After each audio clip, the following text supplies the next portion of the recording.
Helo Rhieni Pili Pala, Miss Porter sydd yma, a fel yr ydych yn gwybod, fi yw'r athrawes ym Pili Pala. Yn anffodus, ni fyddwn ni yn gallu cwrdd y flwyddyn yma i drafod eich plentyn, ond bydd galwadau ffôn, ac hefyd rydw i'n creu y fideo yma i drafod y fath o bethau rydyn ni'n wedi bod yn dysgu yn y dosbarth y blwyddyn yma. Ein thema yn y dosbarth yw a'i ben yn y cymylau, a rydyn ni wedi trafod Jack ar goeden ffa.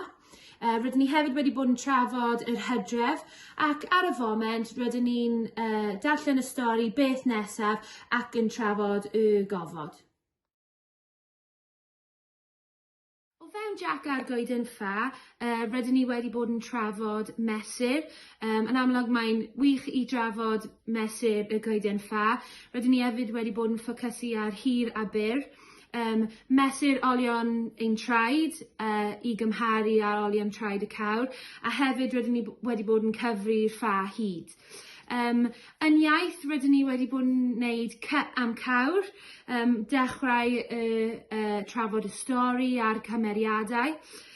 Rydyn ni wedi bod yn dechrau adeiladu geiriau a clywed y sain cychwynnol i bob gair rydyn ni'n ysgrifennu ac yn clywed.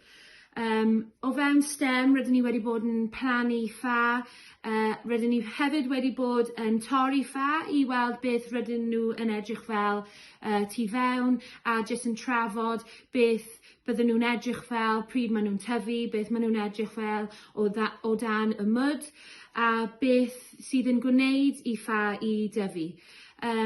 O ran lles, rydyn ni wedi bod yn trafod dewisiadau Jack, dewisiadau Jack i fynd tu fewn i'r castell ac i gymryd pethau y cawr, a rydyn ni hefyd wedi bod yn trafod ymateb y cawr.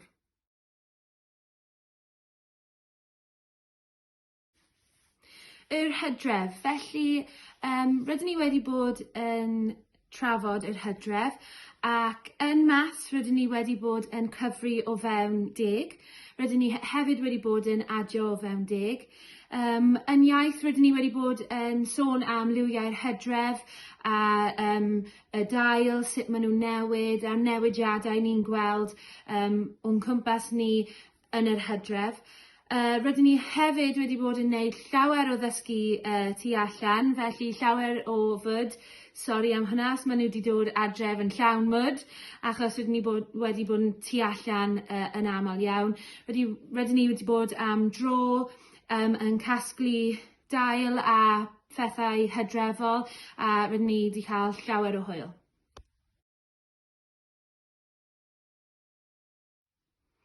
Beth nesaf a'r Gofod? Ar hyn o bryd rydyn ni yn trafod y stori Beth Nesaf, sef babi Teddy yn esgus mynd i'r Gofod. Mae'n cymryd picnic i fwynhau ar y lleuad ac yn cwrdd â ffrindiau ar y ffordd. O fewn hyn, rydyn ni wedi bod yn trafod siapiau, pa fath o siapiau rydyn ni yn gweld ar roced, a pa fath o siapiau rydyn ni'n gweld yn y byd o'n cwmpas ni. O fewn iaith rydyn ni nawr yn adeiladu brawddegau, felly mae'r plant yn gwneud yn wych o ran hynna, yn herio ei gilydd i wneud brawddegau o fewn iaith. Rydyn ni hefyd wedi bod yn creu rester o bethau cymerodd babi Teddy i'r Gofod. Maen nhw hefyd wedi creu rester eu hun o'r fath o bethau bysyn nhw yn cymryd i'r Gofod. A hefyd rydyn ni wedi bod yn esgus mynd i'r lleuad ein hunain, cyfri lawr o 10 ac yn trafod y fath o bethau bysyn ni yn weld ar y lleuad ac ar y Gofod. A rydyn ni hefyd wedi bod yn esgus bod yn gyfodwyr yn datrys problemau ac yn gwneud pethau hwyl o ran hynny hefyd.